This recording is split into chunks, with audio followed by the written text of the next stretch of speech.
My wife looked me dead in the eyes and said, I cheated, and it was with a pastor in Las Vegas. That was the moment everything I believed about marriage, loyalty, and faith snapped like a dry branch. 3 nights before Christmas, while the house smelled like pine and cinnamon, she dropped a truth so brutal it stole the air from my lungs. 20 years together, gone in a single sentence. My hands went cold. My heart felt like it fell straight through the floor. If you've ever had your world cracked open by the person you trusted most, you know exactly how that moment hits. Stay with me. This story only gets darker. And before we go deeper, tap subscribe so you don't miss what comes next. Before that Christmas, before the word pastor ever came out of her mouth, this was my life. My name's Rhett Lawson, 46, project manager for a construction company outside Dallas.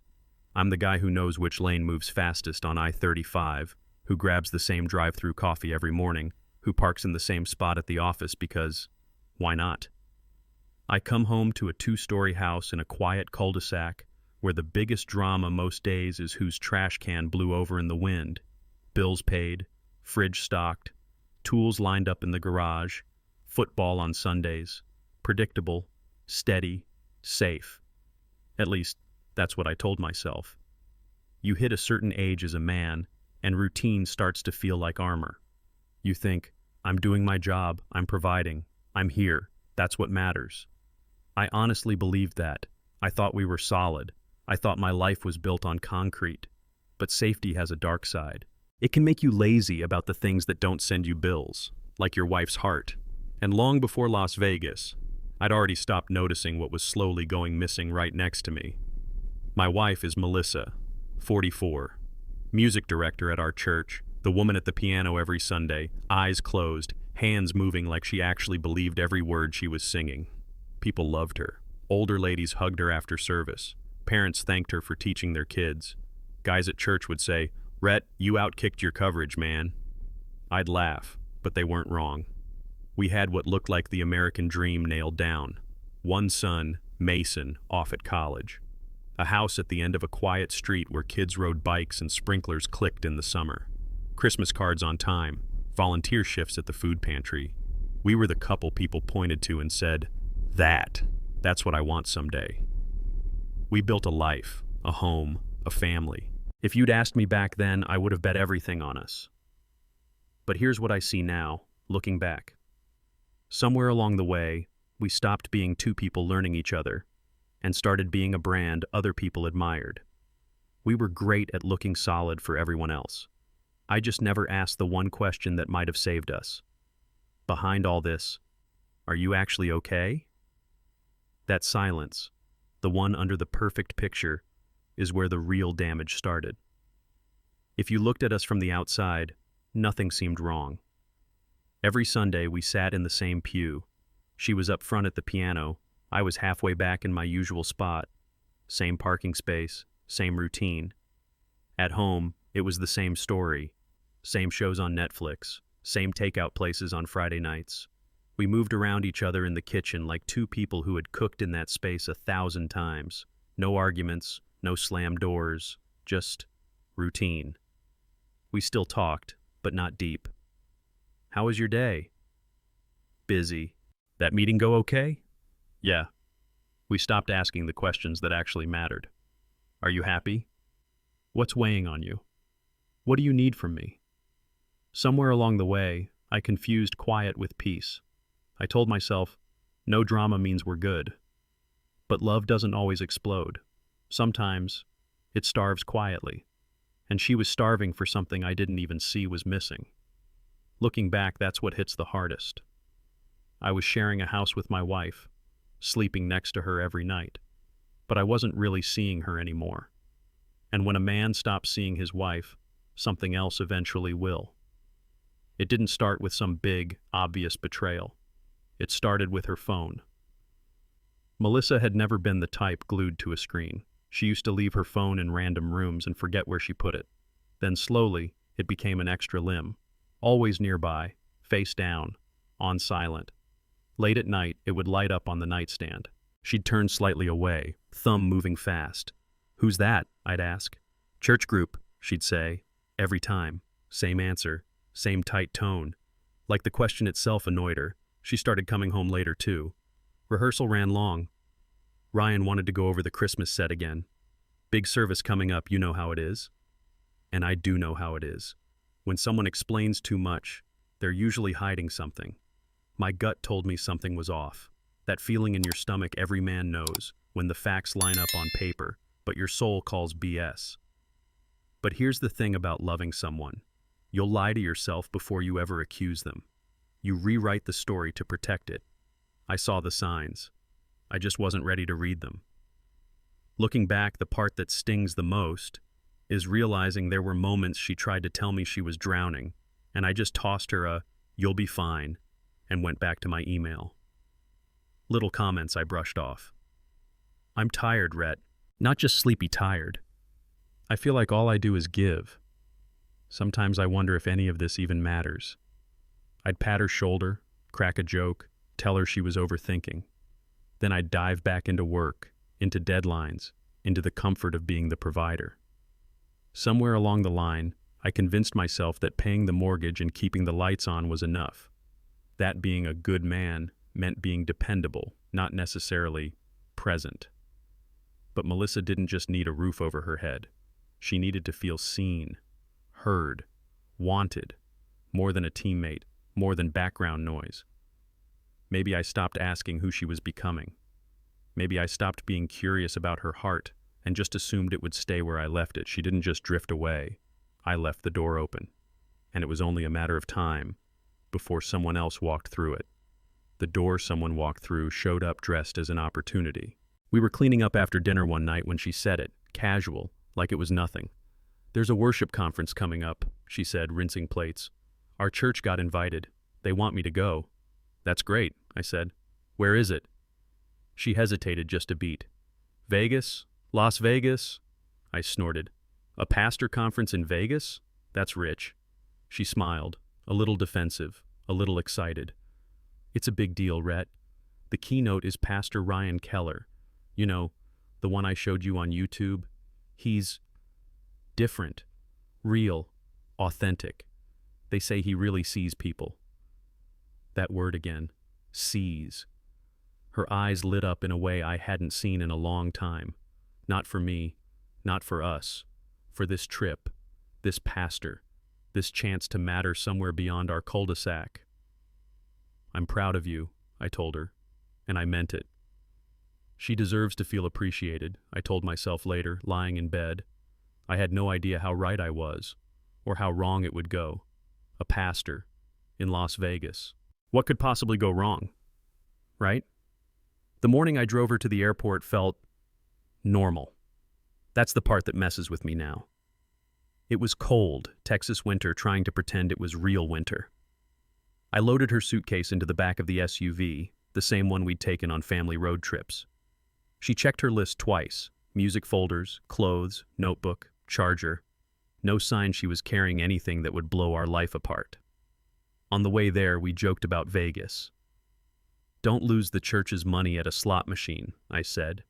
She smirked. "Don't eat pizza every night while I'm gone."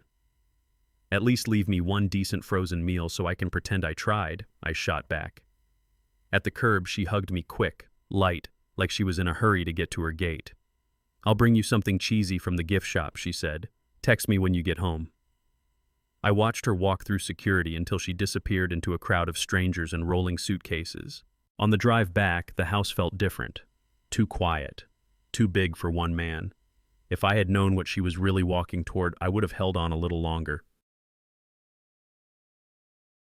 The first couple days she was gone, it was just small stuff. A text. Landed safe.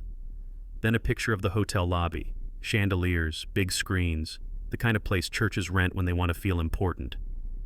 Another shot from the back of the conference room. Hands raised, lights low, worship band on stage. I was sitting on our couch, TV on mute, eating leftovers out of the container when the next one came through. It was a selfie. Melissa, eyes bright, that conference badge hanging around her neck. Standing right beside her was the man I'd only seen on a screen before, Pastor Ryan Keller. He was exactly what you'd expect. Clean cut, effortless smile, the kind of presence that says, "I know people are looking at me and I'm fine with it." The caption under the picture read, "Honored to learn from this man of God this week." I remember feeling proud. Good for her, I thought. She deserves to be noticed, to feel like what she does matters. A man of God having his arm close to her shoulder? I didn't even flinch. I had no idea that one harmless-looking picture would later feel like a knife every time I saw it in my mind. When she came back from Vegas, it wasn't her suitcase that looked lighter. It was her. Melissa walked through the front door smiling in a way I hadn't seen in a long time. Not the tired, polite smile you give neighbors. Something else. Her laugh came quicker. Her steps were lighter. She moved around the house like she'd just had fresh air pumped into her lungs. She hugged me, kissed my cheek, told me she missed me. And I believed her. Mostly. That night, she sat at the table and talked more than she had in months. The worship was incredible. The sessions were so deep. Pastor Ryan, he's not like other pastors, Rhett. He's real. He just gets people. There was a softness in her voice when she said his name, a kind of warmth I hadn't heard in a while. I wasn't jealous like a teenager. I wasn't picturing hotel rooms or anything like that. I was jealous of whatever part of her felt seen. It felt like she'd tasted something she didn't know she was missing. She unpacked her bags in our bedroom. She came home to our house. But part of her stayed in Vegas. After Vegas, there was a new guest at our dinner table. I couldn't see him, but I heard his name almost every night. We'd be eating, talking about our days, and somehow the conversation would bend the same direction. Ryan said something powerful about calling today. Pastor Keller told this story about failure and grace. You should really hear the way he talks about purpose, Rhett. It's different. At first, I brushed it off. Of course she'd talk about the conference. It was a big deal for her. This guy was famous in church circles. It made sense. But after a while, it felt like every road led back to him. She'd quote his sermons doing the dishes, mention his advice while folding laundry. Talk about how he sees people where they really are. That word again, sees. Melissa had always cared about meaning, about doing something that mattered. And now here was this man, standing on big stages, telling her she was gifted, anointed, important. I tried to play it cool. I mean, sure, he sounds inspiring, I'd say. But inside, it felt like she was walking deeper into a world I didn't have a map for. I was her husband. But he was the one she kept calling real. It didn't flip overnight. It was little shifts, small enough to ignore if you wanted to. We'd be at dinner, just the two of us at that same old table. I'd talk about a project at work, delays, budgets, the usual, and she'd nod at the right moments. But her eyes, they were on her phone, screen lighting up, thumb scrolling, a half smile here and there that had nothing to do with anything I'd said. At home, the piano used to feel like the heart of the house. Now it felt like a wall. She'd sit there for hours, playing worship songs, changing keys, humming under her breath. The music was beautiful, but the more she played, the farther away she seemed. Like every note was another step back from the life we'd built. I'd walk past the doorway, pause, think about going in, and then keep walking. Maybe it's just the season, I told myself. Christmas is always busy. Church stuff ramps up. It'll calm down. But deep down, I knew better. Something didn't add up. I was sitting in my own living room, in my own marriage, and I was losing my wife in slow motion, while no one else could see it.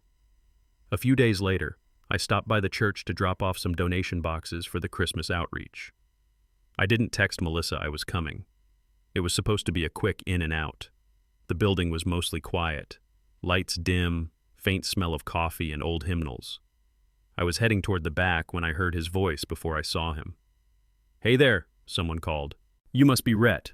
I turned and there he was, Pastor Ryan Keller, the man from the videos, the man from the pictures, now in front of me in real life, tall, confident, that kind of practiced calm you see in people who live on stages. Shirt just sharp enough to say he cares, not sharp enough to look like he's trying. He stuck out his hand. "I've heard so much about you," he said, smiling like we were already friends. That landed wrong. "All good things, I hope," I answered. Of course, he laughed. Your wife is remarkable. We're lucky to have her. It sounded like a compliment, but something in the way he said your wife made my stomach tighten. My brain said, be polite. My gut said, watch this man. A few nights after that run-in at church, she grabbed her coat after dinner. I've got to head back, Melissa said, slipping on her boots. We're rehearsing for Christmas Eve. Ryan wants to go over a few things. There it was again. His name. Sliding into our evening like it lived there. I'll drive you, I offered. She smiled, relieved. You don't have to. I know, I said. I want to. The ride was normal. Too normal. We talked about Mason's exams, the weather, the grocery list. No mention of what had been slowly building between her and that man. When we pulled up to the church, she leaned over, kissed my cheek. I'll be a few hours. Go grab what you need from Walmart before it gets crazy. Yeah, I said. I'll do that. I watched her walk up the steps and disappear inside. Then I put the truck in park, turned off the engine, and stayed. I'd never checked up on her before, never felt like I needed to. But when a man stops feeling safe, he starts looking for proof. That night I lied too, not to her, but to what I wanted to believe. I pulled around to the side lot where the lights were dimmer and the view was better. From there, I could see the main entrance without anyone really seeing me. For a while, nothing happened. Just an empty doorway and my own heartbeat in my ears. I almost turned the key and drove off. Then his SUV pulled in. I recognized him right away, even in the dark. Ryan stepped out holding a coffee, that same easy confidence in his stride, like he belonged everywhere he went. A minute later, Melissa came out of the building, hugging her coat around her. She walked toward him, not to me, not to our car, to his. They met halfway. Smiles, low voices, the kind of warmth you don't fake with just anyone. Then it happened. His hand brushed her arm, and stayed there. Not long, not dramatic, just 1 second too long. Her body didn't flinch, didn't pull away. She let it be there. My chest went tight. My hands went numb on the steering wheel. I felt 20 years of "we're fine" crack right down the middle. Unless you've seen it yourself, you don't know how loud a 1-second touch can be. I sat there in the dark, watching their silhouettes in the glow of the church lights, my heart hammering like it was trying to break out of my chest. I could have stayed. I could have waited to see if that 1-second touch turned into a hug, a kiss, or something even worse. But I had this thought that cut through all the noise in my head. What exactly am I hoping to see here? Did I really want to sit in a parking lot like some busted security camera, collecting angles of my own humiliation, replay them later in my mind on loop? My hands were still shaking when I turned the key. The engine started, and the sound snapped me back into myself. I pulled out of that lot and drove home, gripping the wheel too hard, headlights carving through the dark. I told myself, tonight I'll ask her, straight, no dancing around it. But the truth? I already kind of knew. I just wasn't ready to hear every detail that would make it real. I didn't want proof. I wanted a reason to still believe her. That night she came home late, cheeks pink from the cold, hair messy from the wind. Rehearsal went long, she said, hanging up her coat. Christmas Eve is going to be huge. I watched her move around the kitchen, rinsing a mug, wiping a counter that was already clean. My chest tightened. Melissa, I said finally, can I ask you something? Without you shutting down? She froze for half a second. Okay, she said carefully. In Vegas, I started, you said you felt this connection. What exactly did you mean by that? Her eyes dropped to the sink. She swallowed. It was a mistake, she said quietly. That's all. It meant nothing. It's over. That word hit me like ice water. Over. You don't call something over if there was never anything there. My mind caught the slip, but my heart grabbed onto the word mistake like a life raft. I could have pushed. I could have said, tell me what happened. All of it. No filters. Instead, I nodded slowly, like I'd just been reassured. She gave me just enough truth to keep me quiet, and just enough lie to keep me bleeding. A couple of days before Christmas, I was doing something as boring and harmless as it gets, folding laundry on our bed. Her sweaters, my work shirts, a pair of jeans our son left behind last visit. I grabbed Melissa's winter coat off the chair to hang it up, gave it a shake, and heard it, a soft crinkle from the pocket. At first, I thought it was a receipt or a grocery list, something normal, something safe. I slid my hand in and pulled out a small, folded piece of paper. Real paper, not a printed email, not a church flyer. Thick, slightly creased, handled more than once. My fingers started to shake before I even opened it.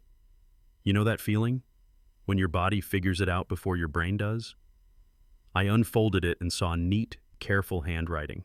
The first line hit me in the chest. I can't pray without seeing your face. I didn't need to see the signature to know this wasn't for me. This wasn't some generic encouragement note. This was personal. That letter wasn't written by my wife, but it still broke my heart. I stood there in our bedroom, laundry half done, staring at this letter like it might catch fire in my hands. I kept reading.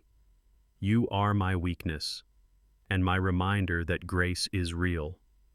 Grace, weakness, prayer, face. These weren't the words of a pastor counseling a church member. These were the words of a man who had crossed a line and wrapped it in Scripture. Signed at the bottom, just one letter. R. Ryan. Faith and marriage were supposed to be my ground, my lane. I was the husband, the one who prayed with her at night, who sat beside her in church, who built this life with her from nothing. Now here was this man of God, writing love-soaked theology to my wife like he owned the language of her soul. My pride didn't just bruise, it split.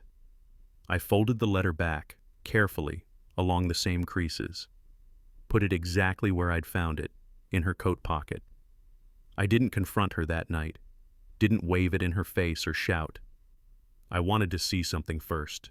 Truth has a way of surfacing. I just wanted to see who would bring it up first. By the time the night before Christmas Eve rolled around, the house looked like something off a postcard. Tree lit in the corner, stockings hung straight, candles on the table, every room carrying that mix of pine, cinnamon, and fake peace. Melissa moved through it all like she was on script, laughing with our son on FaceTime, texting her parents about what time to come over, checking the oven, adjusting decorations that were already perfectly fine. But she couldn't hold my eyes for more than a second. If anyone else had walked in, they would have seen a picture-perfect Christmas. Wife humming in the kitchen, husband on the couch, Hallmark-level cozy. What I saw was a stage. Her smile looked rehearsed. Her touches felt like props. I watched the woman I'd loved for 20 years playing the role of faithful wife in a house that now felt more like a set than a home. That letter in her coat pocket burned in the back of my mind. Her mistake suddenly had handwriting, theology, and a name. I sat there watching the lights blink on the tree and made a decision. If Christmas is about truth, then tomorrow we'd finally have some. Christmas Eve, we did what we'd always done. We dressed up, we smiled for a quick picture by the tree, we drove to church as a family. The sanctuary was dim, filled with candles and soft lights, the kind of beauty that usually calmed me. Not this time. I felt like my entire body was made of glass, one wrong word away from shattering. Melissa took her place at the piano with the choir.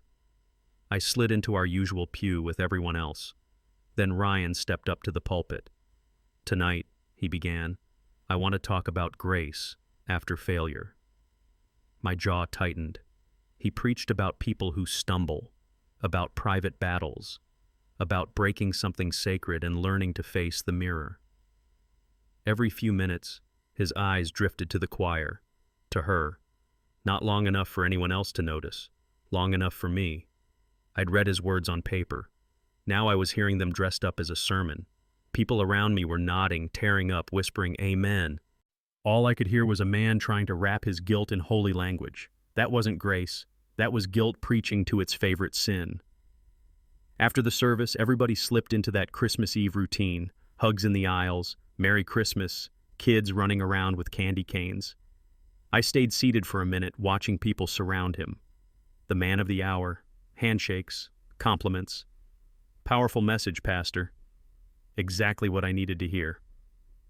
Eventually, he made his way toward me. Rhett, he said, stretching out his hand, that polished smile locked in place. Merry Christmas. Glad you could make it tonight. I stood, took his hand. His grip was firm. Mine was colder than it should have been. I've been meaning to thank you, I said. He blinked, just a flicker of surprise. For what? I held his eyes. For teaching me something important about faith. He tilted his head. Oh? It's not really about forgiveness, I said quietly. It's about truth. His smile didn't fall, but it stopped being real. Just for a second. We both knew I wasn't talking about the sermon. He let go of my hand first. In that moment, nothing else in the building mattered. Not the candles, not the carols, not the people. He knew that I knew, and I knew exactly what kind of man I was dealing with. Back home, the house felt too warm, too quiet. My son went to his room, my in-laws went to bed early, everyone full of food and candlelight and the illusion that this was just another Christmas. Melissa moved around the kitchen, straightening things that didn't need straightening. Want some wine? I asked. She hesitated, then nodded. Sure. We sat across from each other at the dining table, the same table where we'd celebrated birthdays, homework victories, stupid little inside jokes over the years. I didn't make a speech, didn't ease into it, didn't ask how rehearsal went. I just reached into my pocket, pulled out the folded piece of paper, and set it down between us. Her eyes dropped to it, then to my face, then back to it. The color drained from her cheeks like someone had pulled a plug. You found that, she whispered. I didn't answer. Her hand trembled, hovering over the letter but not quite touching it. You read it? She asked, barely audible. I held her gaze, no anger in my voice, no shouting, just the kind of quiet that comes after something breaks. Yes, I said. One word. And with it, every excuse, every half-truth, every mistake ran out of places to hide. She sat there staring at the letter like it might bite her. For a long moment, the only sound in the room was the clock on the wall and her breathing trying not to turn into sobs. Finally, she whispered, So, you know. I know enough, I said. Her eyes filled, but there was something else there too, relief, like carrying the lie had been slowly killing her. She swallowed hard. Then you know, it wasn't just one night. My stomach dropped. The floor I'd been standing on since Vegas. Maybe it was a stupid moment, a bad decision, a single line crossed. Vanished. She started talking, words tumbling out in pieces. It started there, in Vegas. We talked for hours between sessions. About marriage, about calling, about feeling invisible. We prayed together. He told me God still saw me, that he saw me. And somewhere in all that praying we stopped talking about God and started talking about us. Her voice cracked on that last word. I felt sick, not just because she'd crossed the line, but because she crossed it slowly, one blurred boundary at a time. This wasn't a one-time fall. It was a path, and she'd walked a long way down it without me. I leaned back in my chair, staring at the woman I'd shared a bed with for 20 years. So let me say it the way it actually is, I said, my voice low. You slept with our pastor. The word "our" burned on the way out. She flinched like I'd slapped her. Rhett, please, she choked. I know what it looks like. No, I cut in. This isn't about what it looks like, it's about what it is. Tears spilled over as she grabbed the edge of the table like she needed it to stand. He made me feel worthy again, she whispered. Like I wasn't just background, like I mattered. I laughed, but there was nothing funny in it. Half anger, half heartbreak. So that's what this is, I said. You needed to feel worthy, so you crawled into the arms of a man who preaches about sin on Sundays? The truth hit me in the middle of my own sentence. What gutted me wasn't just that she betrayed me physically. It was that the part of her that felt most seen, most valued, most alive, didn't light up around me anymore. She didn't just give her body to another man. She handed him the part of her that used to come to me first. I sat there staring at her, feeling like I was looking at a stranger wearing my wife's face. One question, I said, and I want it straight. She wiped her eyes, nodded weakly. Does he still reach out to you? Her gaze dropped to her hands. That tiny pause told me the answer before her mouth did. Yes, she whispered. How often? Sometimes. Not as much lately. He says... She swallowed. He says we're bound by grace now. That what we had was a test. I laughed, a short, broken sound that didn't feel like it came from me. A test, I repeated. That what you had was a test. Everything in me snapped. So let me get this right, I said. He preaches about sin, sleeps with my wife, keeps texting her, and calls it a test? Is that the Bible you two were reading? She flinched. Rhett, please. No, I cut her off. You don't get to hide behind scripture for this. My voice went cold. You didn't make a mistake. You didn't stumble. You burned down our marriage. I leaned in, every word sharp, and called it a Bible study. For a moment, neither of us spoke. She just stared at me, broken, mascara streaked, shoulders shaking. I wish I could say I felt satisfaction. All I felt was done. Finally, she whispered, What are you going to do? It's wild how fast a 20-year life can boil down to one question. I took a breath. I'm going to give you one last gift, I said. She frowned. What does that mean? I'm done lying for you, I answered. Done helping you hold this together on the outside while it rots on the inside. Her eyes widened.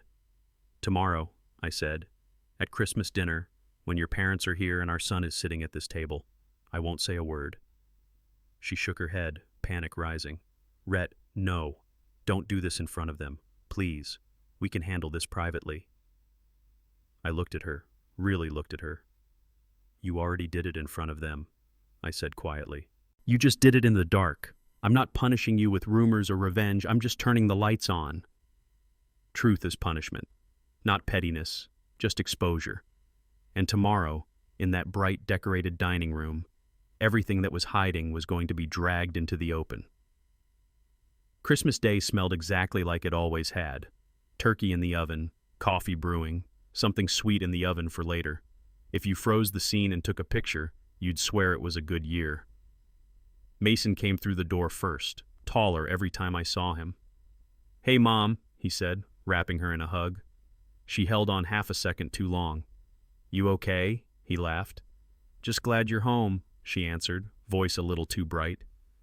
Her parents arrived with gifts and loud greetings, bringing that familiar noise older people carry with them. Stories, complaints about traffic, weather talk. They hugged me, joked like everything was normal. Melissa moved around the dining room setting plates, her hands shaking just enough that only I would notice. She kept glancing at me, as if I might call the whole thing off with one look. I didn't. I carved the turkey. I passed the dishes. I smiled when people talked. I played my role so well, you'd almost believe me. From the outside, it was a safe, happy family Christmas. But I knew better. Everyone thought they were here for Christmas dinner. They were really here for the truth. After the plates were scraped clean and people started leaning back in their chairs, it was time. The moment I'd decided on in the dark the night before. I picked up my glass and stood. All right, I said, trying to sound casual. Before we get to presents, I'd like to say something. The table quieted. Knives and forks went still. Mason looked up from his phone. Melissa's fingers tightened around her napkin. For 20 years, I began, I've had the privilege of building a life with the woman sitting across from me. We've raised a son. We've sat in church together. We've hosted some of you in this very room, and I know a lot of you have looked at our family and thought, they're solid. A few people nodded, smiling, not yet hearing the shift. But I've learned something this year, I continued. Faith without honesty isn't faith. I let that hang. It's theater. The air changed. Nobody moved. I turned my head and looked straight at Melissa. Would you like to tell everyone, I said quietly, what you told me last night? All eyes swung to her. That was the moment the room stopped being a dining room and became a witness stand. For a second, nobody breathed. Melissa shook her head slowly, eyes locked on me like she was begging me to pull the words back out of the air. "Rhett, please," she whispered. "Not here. Not like this." Her father leaned forward, brows knotted. "Melissa, what is he talking about?" Her mother's hand found her chest, already bracing for something bad. I didn't say another word. This wasn't mine to explain. Melissa's mouth opened and closed twice, like the words were too big to push through. Finally, she broke. I betrayed him," she choked out, voice cracking. "I had an affair." The word affair landed on the table harder than any dish. Mason's chair scraped back as he stood, face draining of color. "With who?" he demanded. "Mom, with who?" She couldn't look at him. Her eyes dropped to her hands, to the table, anywhere but his face. "With Pastor Keller," she forced out, barely above a whisper. The room exploded in silence. No one moved, but everything shifted. Mason stared at her like he'd just found out the sky was fake. "You slept with our pastor?" he shouted. That was the moment my son's innocence about his family died in one sentence. "Don't touch me." Those were the first words out of Mason's mouth when Melissa reached for him. She stumbled back like he'd hit her. "Mason, please," she cried. "I'm so sorry. I never meant—" "You slept with our pastor," he said again, quieter this time, like he was trying to convince himself it was real. He shook his head, backing away from her hand like it was fire. Her parents were next. Her father pushed his chair back, red-faced, veins showing in his neck. "You've disgraced your family," he snapped. "Your faith, your son. What were you thinking, Melissa?" Her mother's eyes filled with tears. "With him of all people?" Melissa folded in on herself, words spilling out. "It started with prayer," she sobbed. "I was lost. I was hurting. He listened. I'd had enough." "Stop," I cut in, my voice sharper than I intended. "Don't dress sin up as therapy." She looked at me like I'd slapped her, but I wasn't done. "You didn't trip and fall into this," I said. "You walked into it, repeatedly, on purpose." The air in that room turned thick, like everyone was breathing through wet concrete. Nobody at that table believed her story anymore, not even her. No one knew what to do after that. Mason stood there shaking, her parents staring at their daughter like they didn't recognize her. The table was a graveyard, cold food, half-empty glasses, no one touching anything. Her sister finally whispered the question hanging in the air. "What happens now?" I looked around that room, the house I'd painted, the table I'd built, the faces I'd spent holidays with for years. "Now," I said slowly, "I leave." Melissa's head snapped toward me. No, please, Rhett. We can fix this. We can go to counseling, talk to the pastor's board. We can pray." "Pray," I repeated, almost gently. "Prayer can't rebuild trust, Melissa. Only honesty can. And you gave that to another man." She reached for me like someone reaching for a ledge. "Don't go, please. Don't do this. Not today." I pushed my chair back. The sound was louder than it should have been. "I didn't do this," I said. "You did. I'm just responding." I walked to the door, grabbed my keys, my coat. No dramatic slam, no final speech. Just steps that felt heavier than any I'd taken in my life. And when that door clicked shut behind me, it sounded a lot like the end of our marriage. I don't really remember packing. I remember a trash bag full of clothes, a cardboard box with some tools, a duffel of things I grabbed without thinking. Then I remember a leasing office off the highway and signing my name on a contract for a one-bedroom I'd never seen in daylight. That first night, I sat on a cheap gray sofa that came with the place, staring at blank walls the color of wet paper. Outside, I could hear trucks on the interstate, someone's TV through the thin wall, a distant siren. No piano, no laughter, no Christmas lights, just the hum of the fridge and the sound of my own breathing. It was quiet in a way our house hadn't been in years. Not the fake peace of secrets and small talk, just absence. You'd think I would have felt free. No lies in this place, no pastor, no performance. But freedom wasn't the first thing that showed up. Emptiness was. I realized something sitting there, elbows on my knees, staring at nothing. Healing doesn't start with feeling better. It starts with feeling everything. a middle-aged man in a cheap apartment on a borrowed couch, trying to remember where his life ended and where the next one was supposed to begin. News travels fast in a church community, rumor travels faster. I didn't blast anything on social media. I didn't stand up and make a speech. All it took was a few people seeing who wasn't sitting next to who on Sundays. And the story started writing itself. Whispers in hallways, quick glances when my name was mentioned, those awkward loaded questions. Hey, how are you really doing? Some folks treated me like a wounded soldier, soft voices, pity in their eyes. Others acted like betrayal was contagious. They'd nod from a distance and keep moving, afraid of catching whatever had blown my life up. As for Ryan, the leave of absence came first. Announced from the pulpit with all the right phrases, time to rest, personal matters, seeking God's direction. Then, quietly, came the vote, and the removal. His wife packed up the kids and left town. His marriage went the same direction mine did, out the door and into the dark. People called it a tragedy. Some called it spiritual warfare. Some called it sad. I had another name for it, divine justice that looked a lot like consequences. And the strangest part? Watching him lose everything didn't make me feel whole again. It just made the wreckage clearer. If you want to know what real punishment looks like, don't look at what happens in church meetings. Look at what happens between a mother and her son. After that Christmas, Mason barely spoke to Melissa. Texts got shorter, calls went unanswered. When she did manage to reach him, the conversations were stiff, formal, like he was talking to a teacher, not his mom. Months went by. One day he told me, "She keeps asking if I hate her." "What do you say?" I asked. "I tell her no," he sighed, "because I don't.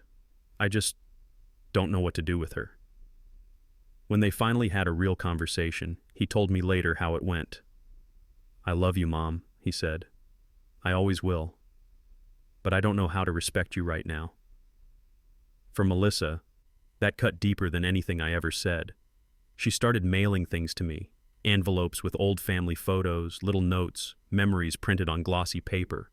I didn't throw them away. I just didn't open them. I stacked them in a drawer in that small apartment like relics from a life that didn't exist anymore. Everyone lost home in their own way. The worst punishment for betrayal isn't rage. It's losing the right to be looked at the same way. It was one of those cold, gray days where the sky looks like it gave up trying. I was halfway through reheated takeout when there was a knock at my apartment door. Not a neighbor's knock. A familiar one. I opened it and there she was. Melissa. Smaller somehow. Coat too big, eyes tired in a way makeup couldn't fix. "I'm not staying," she said quickly. "I just needed to tell you this in person." I stepped back, but I didn't invite her in. She stayed in the doorway like she knew she didn't belong inside this life. "I'm leaving," she said. "The church, this town. I'm going to Colorado to stay with my sister for a while. I can't keep breathing in a place where all I am is a scandal." I nodded. Not cruel, not warm, just steady. "Starting over doesn't erase what happened," I said. "You know that." A tear slid down her cheek. She nodded. "I know," she whispered. "But maybe it's the only way I learn not to destroy what I love next time." She paused, hand on the frame. "I still pray for you," she said. "Every night." After she walked away, I closed the door, leaned my head against it, and said to the empty room, "I hope you find peace, just not at my expense." Healing didn't show up with some big moment. No grand epiphany, no angel choir. It showed up in small, boring ways. I started running in the mornings. At first it was just me trying to outrun my own thoughts. Then slowly it became something else. Proof that my legs still worked, my lungs still filled, my heart still beat for more than just pain. I went to work. I showed up on time. I did my job. I grabbed coffee at the same drive-thru, but now the guy at the window knew my name. A buddy convinced me to join a support group, other men and women whose lives had been shredded by someone else's choices. First time I walked in, I felt stupid. Second time, I felt less alone. One day, I realized something simple. I hadn't checked my phone in hours to see if she'd called. Then days. Then weeks. The hurt was still there, but it wasn't steering anymore. I started to understand something I wish I'd known years earlier.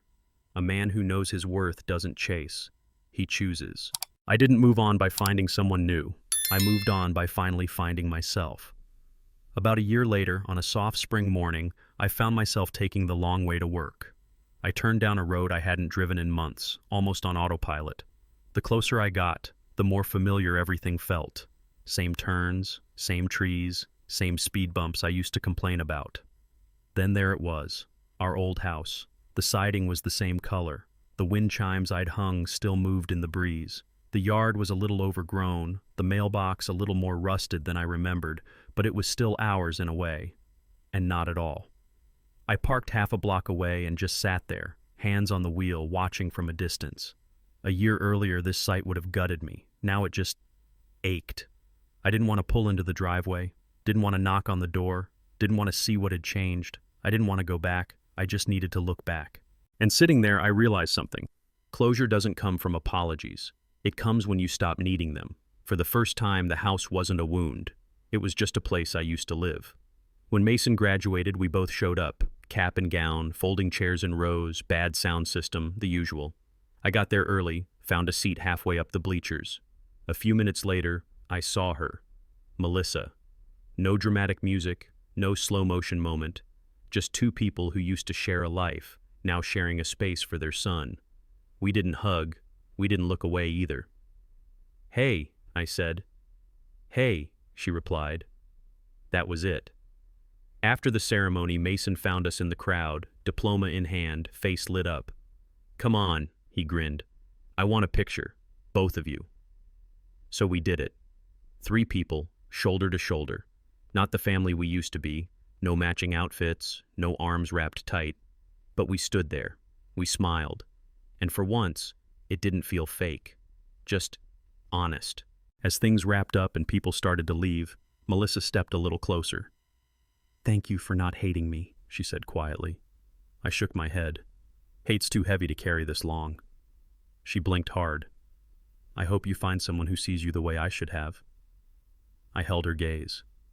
"Maybe I already have," I said. "Who?" she whispered. "Me." That was our ending. Soft, final, enough. If you've made it this far with me, you already know this story isn't just about a cheating wife and a crooked pastor. It's about what happens when 2 people stop telling each other the truth. Our marriage didn't die the night she slept with him. It started dying long before that.